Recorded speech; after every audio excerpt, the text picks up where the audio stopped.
Now, this is John Young with the Disc Jockey News and Disc Jockey News TV, and it is Tuesday night, and it's Tuesday night with Ben Stowe. Good evening, Ben.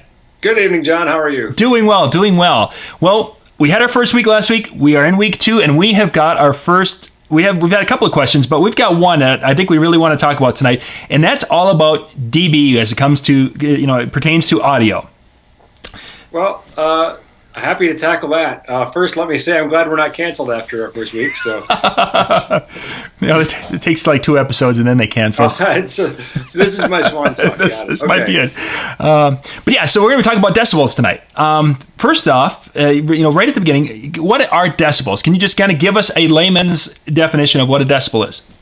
Yeah, I can. I want to get some props here for this. And fortunately, we're filming at the NLFX HQ, so I got some good stuff laying around. So if I can get some help with some props, yeah, we'll have some props here shortly. Okay. Okay. First, a decibel basically is a unit of measure that helps us to quantify the levels of sound that we hear. Okay. I guess we had to call it something. For those who are racking up their knowledge for Jeopardy, a decibel is a tenth of a bell, and that's all I'll say about that. So it's a way of measuring sound, is basically to do that. Right. And one of the really important things to know about a decibel is that it's a logarithmic calculation. It's not a linear calculation. And here's a good example I like to use for that. If you're driving 10 miles an hour and you increase your speed to 20 miles an hour, you've doubled your speed. Yep. If you are driving 20 miles per hour and you increase your speed to 30 miles per hour, you've now increased your speed by a factor of 50%. In the case of decibels, if you increase from 10 decibels to 20 decibels, you have doubled your perceived loudness. Okay. Makes sense. Everybody can get along with that. Where it gets kind of exciting is that every 10 is twice as loud or twice as quiet, depending if you're going up or going down. Okay. So increasing from 20 decibels to 30 decibels is also twice as loud. Okay. And 80 decibels to 90 decibels is twice again as loud. Okay. So it's logarithmic. Okay. Well, as long as we're kind of talking about that, now there was this. Where does the 3 dB thing fit in? Now I've heard that talked about, in the hallways. How does that fit into sound? That wives' tale that doubles the sound or doubles something. What is that about? Well, first for your viewers, let me say that one of my favorite quotes is that logarithmic calculations were designed to make smart people feel dumb. So. It isn't necessarily intuitive to most normal people. So if you're watching and some of this starts to give you a headache, that's pretty normal actually, and you're perfectly fine. 3 dB is what you gain by doubling the amplifier power. Okay. So if I'm going from 100 watts into a speaker to 200 watts, I should notice a 3 dB gain. Correct. Okay. And the gotcha is that the same occurs from 1 dB to 2 dB or 1,000 dB to 1,000 watts to, did I say dB? Let me back up. Try to get the same occurs from 1 watt to 2 watt, and also the same occurs from 1,000 watts to 2,000 watts. So in one way of thinking of it, you gain 3 dB by a 1 watt increase, and you also gain 3 dB by 1,000 watt increase, depending on where your starting measurement is from. So in order for us to double our volume, we almost have to, because you're only gaining, like, in essence, instead of doubling the volume, we're gaining like a third more by going up by doubling our wattage going in. Yeah, loudspeaker efficiency is really important. And some engineers get kind of prickly when I say efficiency, because by nature, loudspeakers are not very efficient at all. Mm-hmm. But that is what we're talking about. They prefer the term sensitivity. But any way you want to slice it, how much sound do you get out for how much energy you put in? And just like cars have miles per gallon, loudspeakers with greater sensitivity or a greater efficiency will give you more sound for a certain amount of wattage. And something to kind of think about is a 40 dB rise is 10,000 times the power factor. So, think about that as a 10,000 watt increase to gain 40 dB potentially. That's pretty massive. Yeah. Nobody's really carrying around 10,000 watt amps in their DJ rigs. Maybe if lightning hits it, For the instant. For that long, yeah. Just quick and easy. So So now, since we're talking about speakers and the efficiency, I see a lot of the ratings where they're talking about the so many dB at 1 watt in 1 meter. What does that mean? Well, that's sort of the universal way to measure loudspeakers is to take a measurement from a distance of 1 meter and power the loudspeaker at 1 watt, bearing in mind that we only gain 3 every time we increase the power. But that gives us a kind of a starting point. Sure. From that, then the manufacturers can derive what the maximum sound pressure might be. And so a lot of times when you look at loudspeaker ratings, it will say, 134 dB calculated. And that means they took the 1 meter, 1 watt measurement and they calculated it.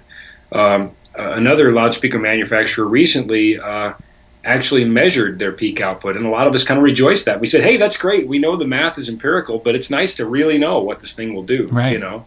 There are some important considerations to think about there, because depending on how you measure the loudspeaker, you can get different readings from the same distance and the same power. And I don't know, I'm going to get kind of nerdy, but basically there's things called like boundary loading, where if you take that loudspeaker floating in space with no boundaries around it, we would call that an anechoic environment, and that's a full space measurement.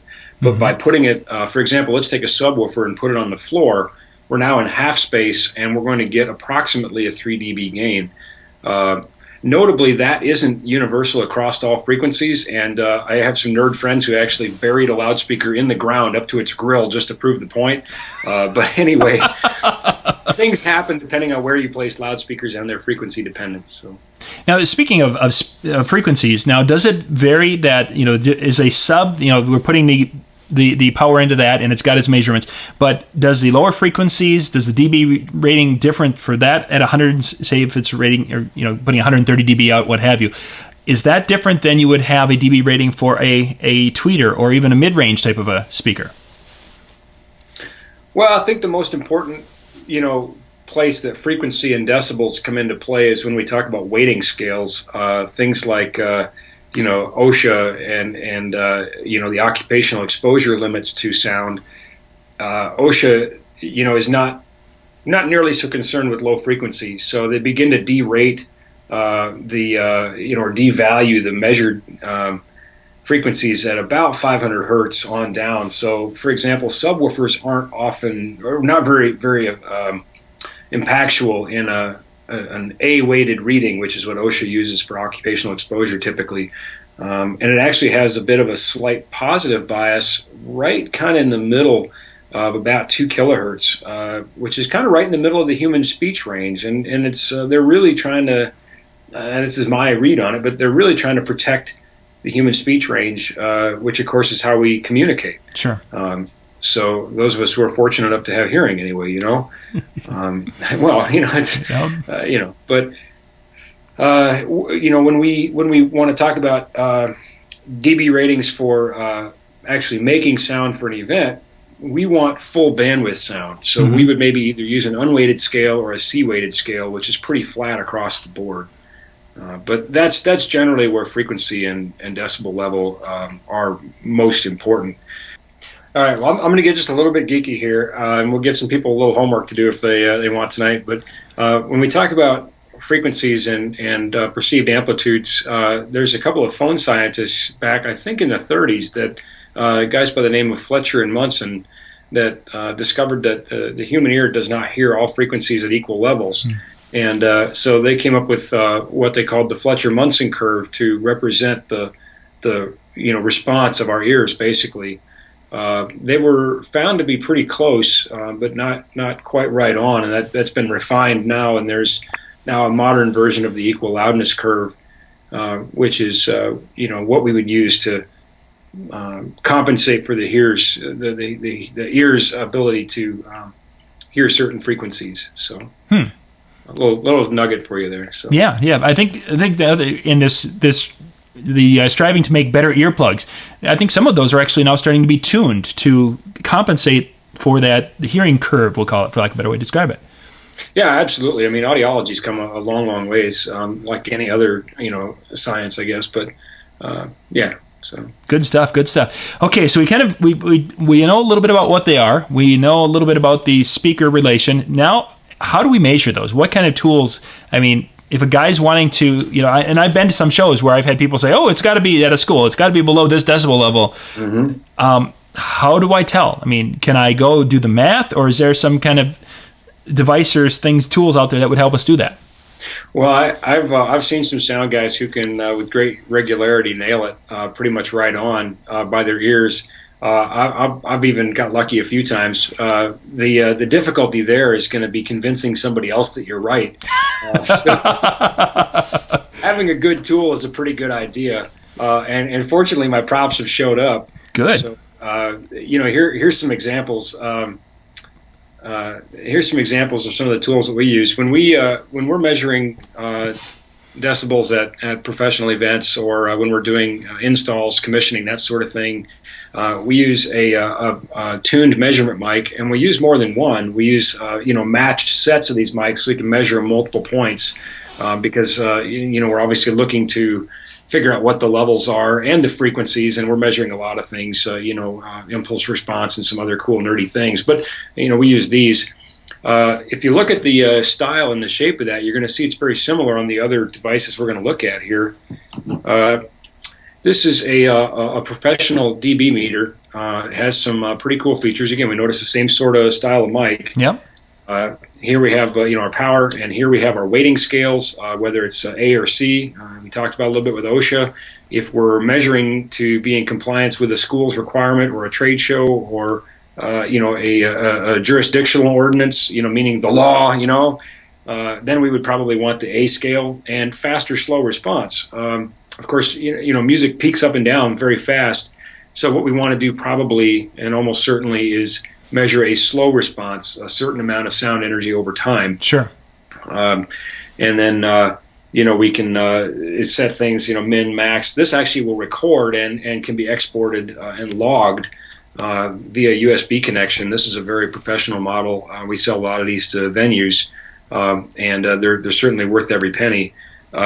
Like most instruments, though, they need to be periodically calibrated. And in the case of our professional systems, we actually calibrate them on every use, so that we know exactly that these mics are dead on. These only need to be calibrated, maybe once every couple of years. It only takes a second too, so maybe once a year, just good habit to get into. And this device puts out a known signal, and then the unit can be calibrated with the calibrator. Nice. We cooked up something for your viewers here, John. Actually, the little brother, the little cousin or brother to this professional high-end Checkmate dB meter is the CM130.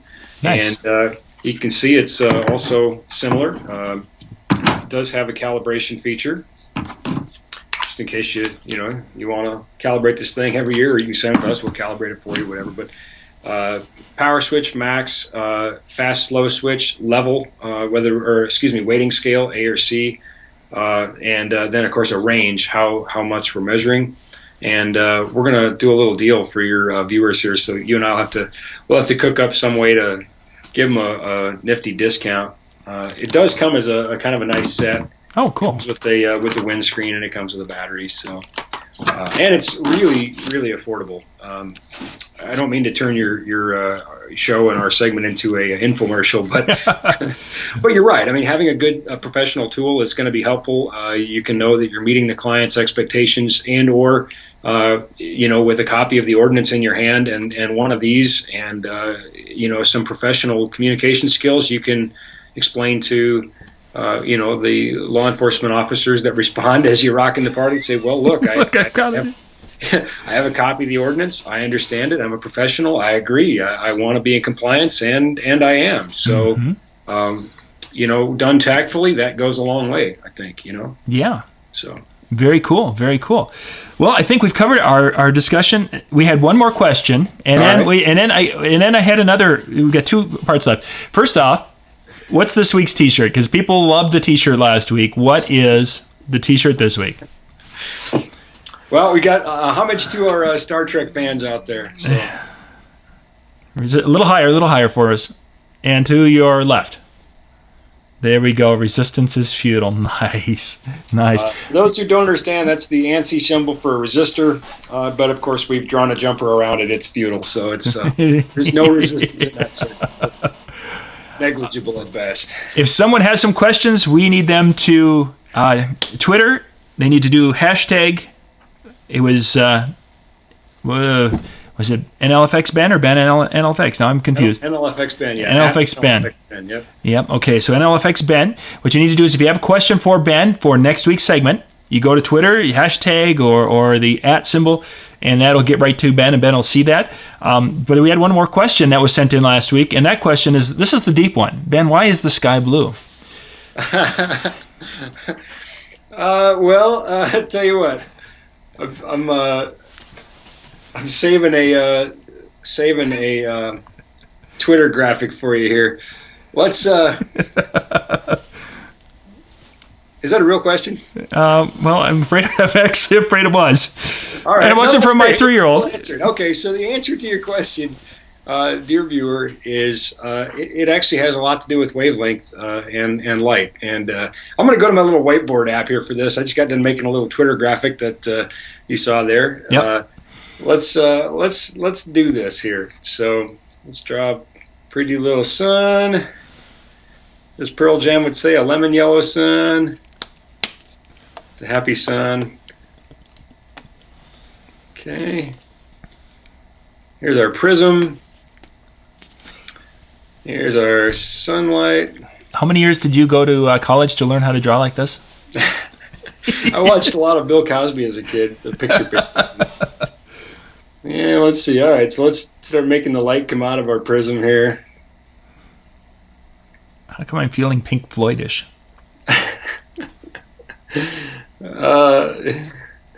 Because they used the prism on Dark Side of the Moon, obviously. See, a music reference. It's like, you know where I'm going with this. This is good.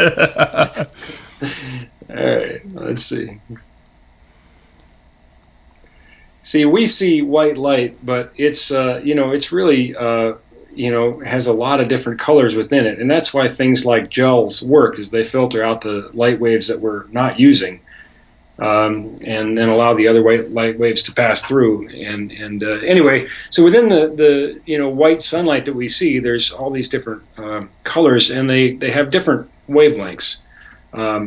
Blue, for example, has very short wavelength. And red has a very long wavelength.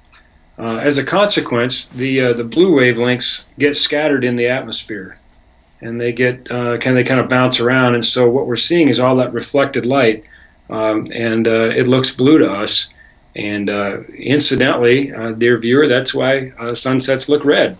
So there we go. There we go. So one of the deep questions of life answered for you right here on Tuesday Night with Ben Stowe. Happy to help, John. Great stuff, great stuff. Again, if you have some questions for Ben, go to Twitter and do the pound NLFX Ben, or do the @ NLFX Ben. It'll get to Ben. Or you can put them in the description below of this YouTube video, and we'll get to those next week and Tuesday Night with Ben Stowe. Thanks again, Ben. You bet, John. Thank you. This is John Young with the Disc Jockey News and Disc Jockey News TV.